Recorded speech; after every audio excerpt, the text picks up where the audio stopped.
Second day sa Kaohsiung. Mag-breakfast muna kami, then pupunta kami ng Sijin Island. Yung magfe-ferry. Ay, actually, last night na namin mamaya. Bukas uuwi na, pero gabi pa. So parang technically may 2 days pa ka. Kasi lamig na. Ang lamig, naka-shorts pa tayo. Maliligo, lamig. Marami sila Matet at sila Luisa. Sabi nga ni Ma'am Amy, yung kasama ko sa bataan. Yan, malamig na doon. Grabe, ginigilaw kami. Naka-shorts kasi kami eh. Yung hangin niya yun malamig, as in. Pero ang sarap. Parang naka-aircon ka sa labas.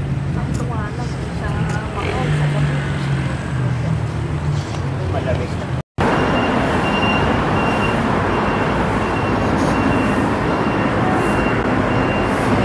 Ganda. Sarap maglakad-lakad sa umaga.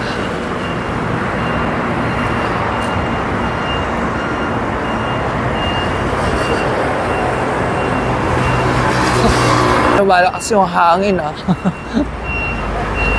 Maliligo pa dyan. Ha? Lalo pa lumalakas yung hangin. Yung hangin yung malamig eh. Oy, sarap na. Pero masarap. Lalo sa buko.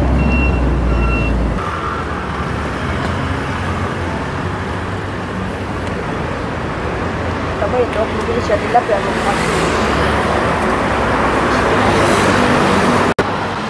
Yan, diyan kami mag-breakfast. Luisa Coffee.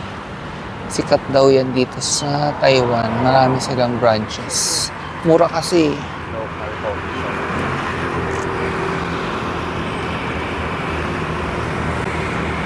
Ito ay oats. Yung ginamit na milk. Oat Plant milk. steak. Effort may ano pa. May brandy. Yun. Ayan, ano, plant-based yung meat niyan. Ito, parang ito yung meatball. Ay, yan ang meatball siguro, bilog. Ay, hindi. Ewan ko. Parehas lang. Pero ito, walang gulay. Oh, cute din yung kay mama. Yung tinapay lang malaki dito. Ito yung loob. Oo. Alam nyo ba, yung total nitong lahat na to, nasa 685 pesos lang. Tingnan nyo naman yung sandwich, ang laki-laki. Tapos yung coffee, ang laki-laki din. Tatlo kami, 685 pesos lang kung i-convert. And to think, ano to, meat, kikitay kami, meat alternatives. So, usually sa atin, mahal yung mga ganun. Dito mura lang sa Luisa's Coffee. So, tikman natin. Kaya lang medyo marami yung tinapay. Nandito sa bandang gitna yung meat eh. Dito tayo.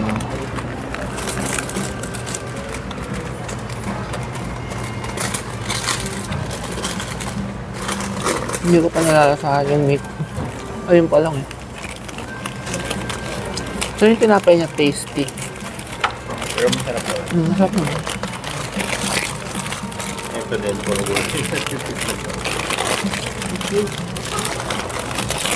Doon baking yan. Gusto ko matikman. Ano kaya ito? Ano nga kaya ito?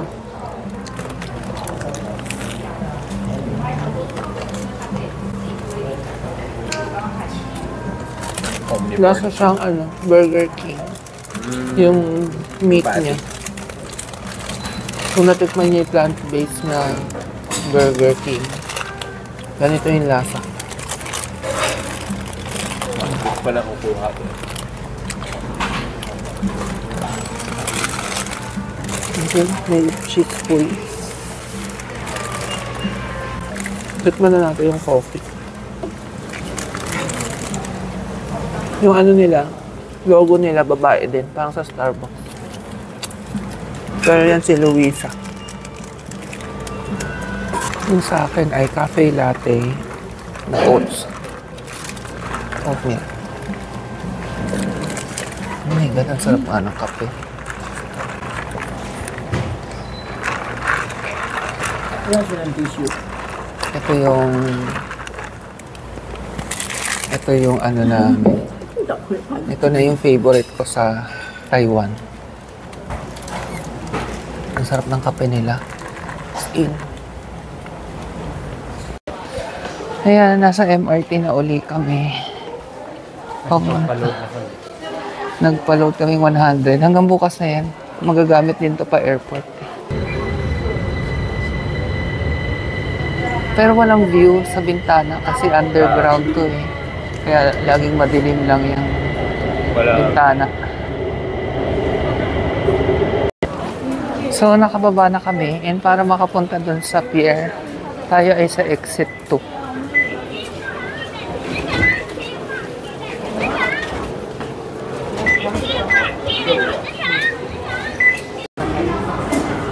So ngayon, nakalabas na kami ng train station. Pupunta naman tayo sa ferry.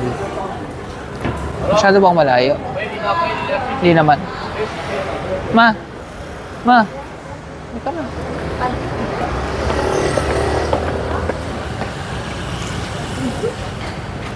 7 minutes walk daw eh.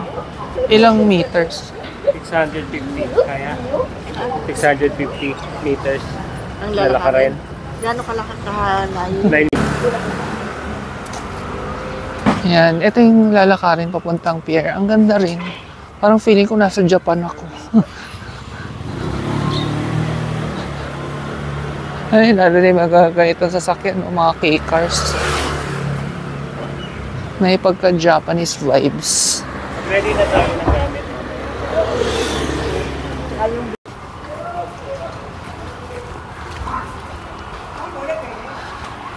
Walk with us to the pier. Ang ganda. Ayun na yung pier, nakikita ko. Pero dito yung entrance.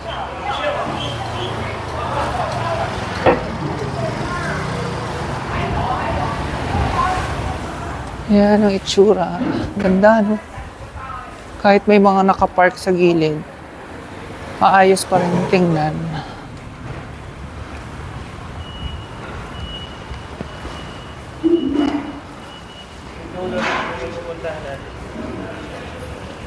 Kaya nandito na tayo sa Gushan Ferry Pier. Diyan tayo sasakay ng Roro. Tingnan niya yung mga taxi, yung Toyota Corolla Cross. Mga taxi lang nila. Mahal-mahal yan sa atin. Sumunod sa Agos. Ito na yung entrance. Dito bumibili. So, yung card namin sa train, ito din yung gamit dito. Ayan. Sasakay na tayo. 20 yung fare na babawas dito. Experience lang. Ayan, akyat na tayo. So, may mga upuan sa gilid na nakaharap mismo doon. Pero yun yung unang mga napuno. So, dito na lang kami sa gitna. Kita mo pa rin naman yung view. Si Mama nakasingit doon. Ayan. Ang saya nung card kasi ito din yung gagamitin. So, hindi na palipat-lipat pa ng bibili pamasahe. Ayan, umalis na. Mga 5 to 10 minutes lang ata yung biyahe nito.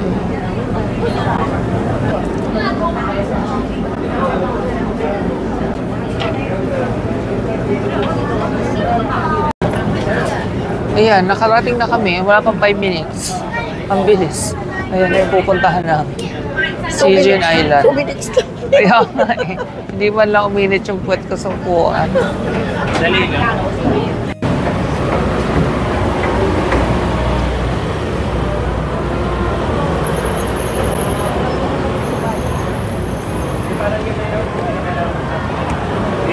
Ay, okay. Nabawas na dun kanina. Ito na ang Sijin Island.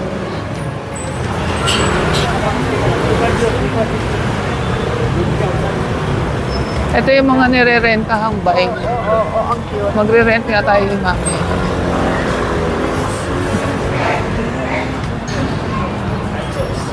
Welcome to Sijin Island. Ayan.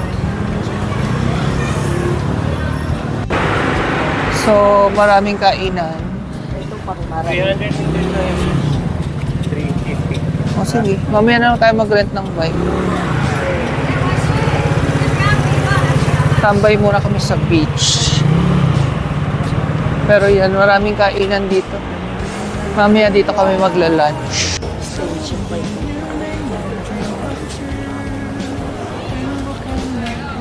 Ganyan yung itsura.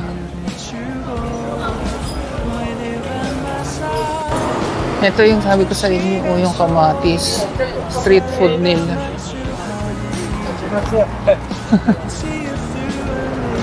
Tapos yan, may mga shave ice din pala dito eh.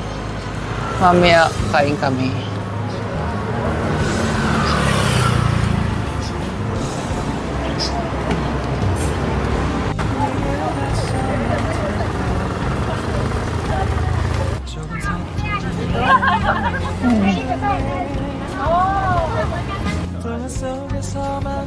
Hindi, doon sa tapat nung parang breakwater, may malot, may shade, may shelter. Ang lawak, I mean, ang layo.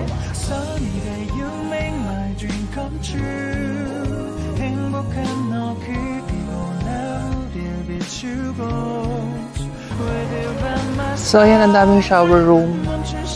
Kaya ako nagdala ng damit kasi nakita ko nga may maayos na shower room. So, magre-rent muna kami ng bike bago pa maging sobrang init para makalibot-libot na kami sa island. Medyo mahal nga lang dito. Tingnan natin kung makakatawad tayo. Kung nakapag-rent na kami ng e-bike, ano siya? Instead na 800, 700 na lang. Good for, ano yan, 3. Mas mura pag good for 2 lang. Nakakatawa yung electric. Yan, so mas advisable na mag-rent talaga ng bike kasi para hindi mapagod. Tapos malilibot natin yung buong island. Electric. Ayan, oh. Hindi mapapagod. Tapos hindi mainit kasi meron tayong bubong. Buti nga nagulat siya. Yan, so may mga different spots kasi dito na pwedeng puntahan. Nandito may mapa. Dito namin man din. Yung may parang oyster, oh, gusto ko magpa-picture So, kung doon. napunta yung may malaking... Tsaka itong parang Batanes na isa. Yung 700, mga 1-2 yun. 1,200, good for 2 hours. Pwede na. Minsan lang naman tayo nandito. Yan yung beach.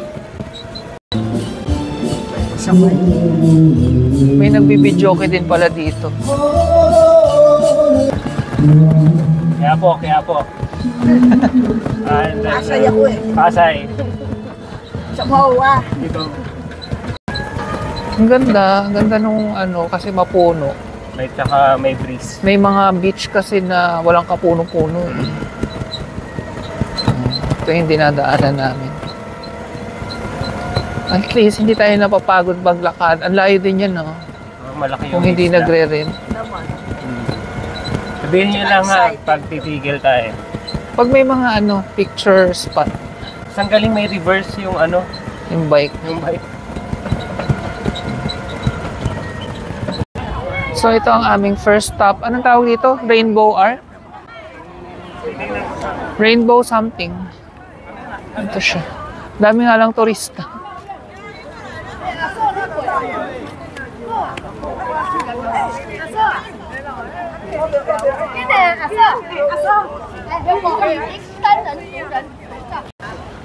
Pinipilahan tong rainbow something. Rainbow arch ata. So, tapos na kami dyan sa rainbow. Dito, oh. Oo. May parang boulevard din. Sarap ng lamig. Ah, boulevard nga Ito siya. may view na ano.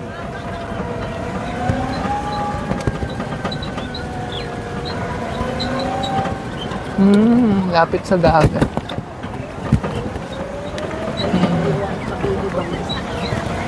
Sana sa Boracay may ganito din, no, yung nire-rent.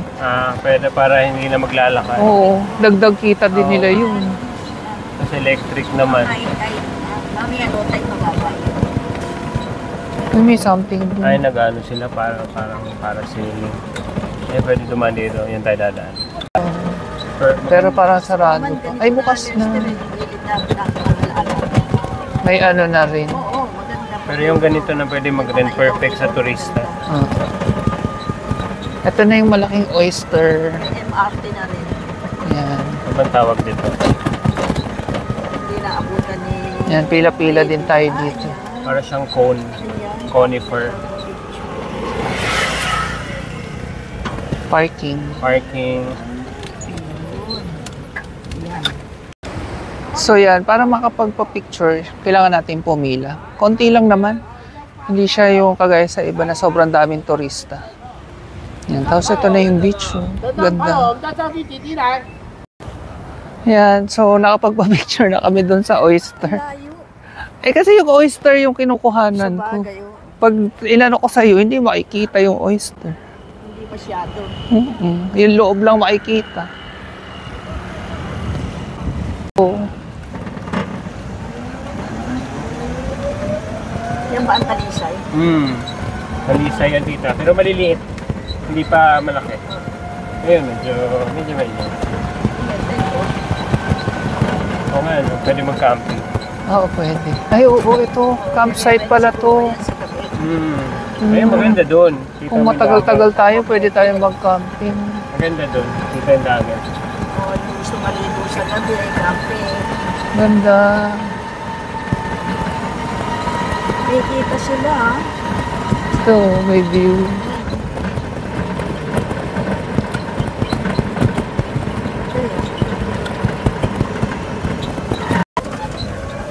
So, siya naman nag-drive. Marunong na ako magmotor. Kita. Hindi yung aming view.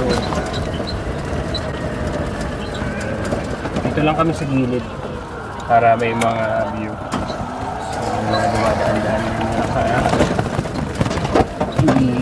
tawag ito? E-bike. Oo. Tri-bike, parang ganun. Parang tricycle. Hindi ko alam kung maririnig ka, nasa akin yung mic. Ayaw. Baka, makarinig ka pa.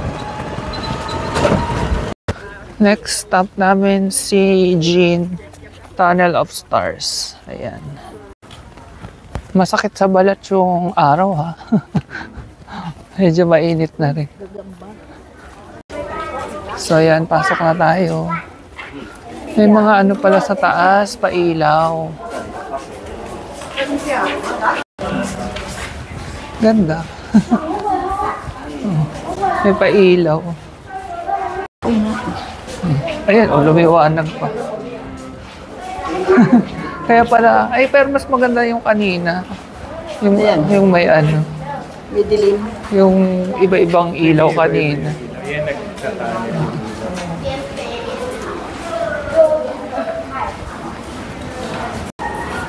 Tapos sa dulo, nandito na yung mukhang Batanes sa gilid. Bakit ganun din, oh? Ay, ibang kulay, ganda, oh.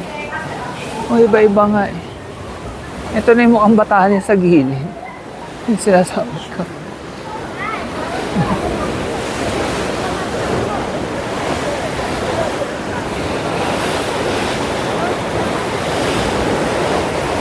O, diba? Ganda.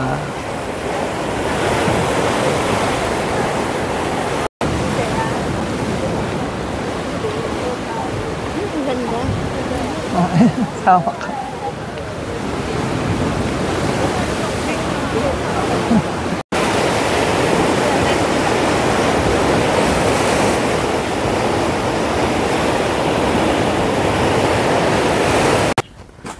So next stop, Lighthouse. Naglalakad kami papunta ngayon doon. Ang ganda dito sa malapit sa pier. Si mama nagpaiwan kasi medyo paakyat. Hindi na niya kaya kasi kahapon pa kami naglalakad. Ayan o, medyo paakyat na itong susunod. Buti may shade. Ayun na, lighthouse. Lapit lang naman pala, kaya niya yan. Habang paakyat din yung view, oh. Ganda. Bakit? Akala ko iba. Hingal na yung lolo niya. Akala ko dito na sa unang stop. Yung pala, view, parang viewing deck pa lang dito. Pero ang ganda ng view, in fairness. What are you doing? Grabe, ang taas na namin. Ang ganda na ng view. Oh. Yan. Pero wala pa tayo sa tuktok. Ayun pa. Nasa 50 meters. 50 meters na lang. Sea level. Ah, okay. Akala ko 50 meters na lang. Ginusto natin to. Panindigan natin. Nakachinelas ako. Hindi ako nakapang hiking shoes. Oo nga. Kaya nasa Kaohsiung Lighthouse na tayo. Hingal ako.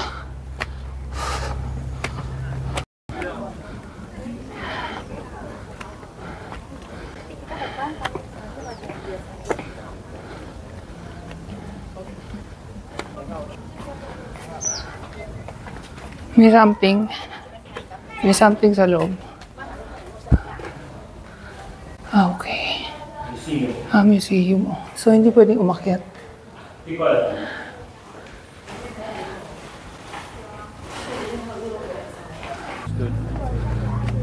Oo nga, sayang. Akala ko makakapunta na.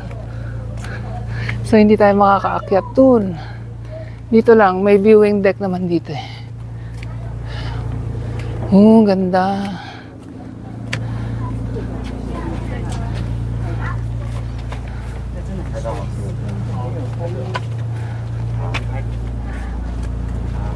Yan ang view.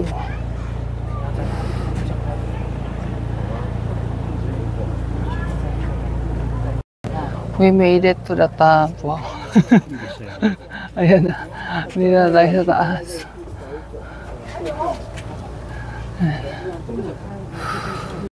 Ayan. So dito kami kakain. Mga clams.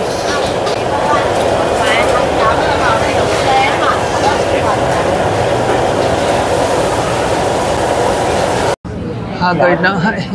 Haggard na kami. Ay, ako lang. Ano na, nalibot namin yung mga tourist spots within 2 hours. So, sakto lang yung rent na 2 hours sa bike. Check ko lang ang mic ko. So, ngayon, sakto 1 p.m. Andito kami sa mga parang paluto. Paluto kami.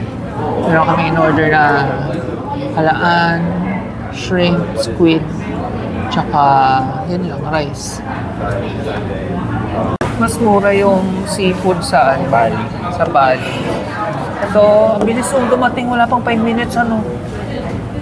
Hindi talaga yung food namin, pero meron pang hinihintay. Yung squid, wala pa. Gulay. May na yan. Ang dami nga. Dumating na yung squid. May gulay pa kami. Sarap, ang dami. Yung rice, wala pa rin. Ito na yung rice. So, yung gulay pa, yung spinach. Dami rin pala nating ulam. Oo nga. May 1,000 to lang. Tingnan ko lang yung drink. Order complete. Andiyan na yung spinach. Aftermath. Ayan. Yung hipon, ibabalot namin yan. Sarap. Hindi ako kumain no, kasi baka ma-high blood ako. Dalawa naman. Pero ang sarap nung squid. Hindi kasi... Oo, yung Parang para... pamalengke. Parang ano, kulambo. Parang pagka nahuli ng Parang kulambo. Pwede yan sa ano eh. Sa isda. May isda. Tapos na kaming kumain, yung bill namin is 1,050, mga 1,700. Okay na. Kasi ilang ulam yun, tapos mga seafood. Ganun lang. Fair naman yung price, tapos yung serving marami. Ngayon naman magde-dessert kami na parang halo-halo nila. Oh, dessert time kami. Tingnan natin. Dessert. Sarap. Maalog-alog pa yung pudding. Matcha yung isa. May doggy. Pauwi na kami. Nasa Roro na uli kami. Pero standing kami ngayon. Puno na eh. Sa loob merong space pero ayaw nila yung amoy. 내게로 와서 melt my heart 봄의 향기를 담은 그대를 보며